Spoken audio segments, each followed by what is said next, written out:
मिथिला संस्कार पर स्वागत करै छी। एकटा पाबनि के गीत दै छी, से सुनू।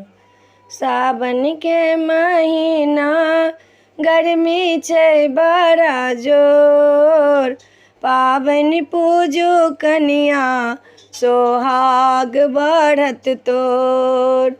सावन के महीना गर्मी छै बड़ा जोर, पाबनि पूजू कनिया सोहाग बढ़त तोर।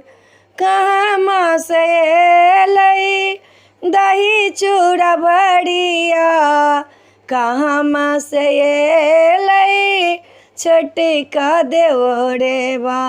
पाबनि पूजू कनिया गर्मी छै बड़ा जोर, पाबनि पूजू कनिया सोहाग बढ़त तोर।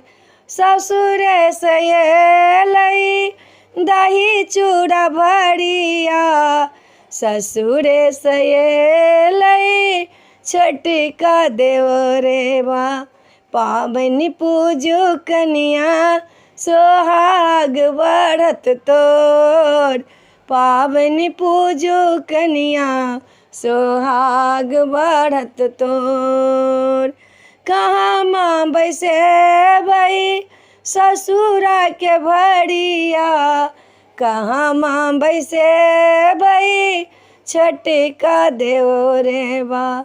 पाबनि पूजू कनिया सोहाग बढ़त तोर, पाबनि पूजू कनिया सोहाग बढ़त तोर। पलंग पर बैसेबै छोटका देवरेबा, दलान पर बैसेबै ससुरा के भड़िया।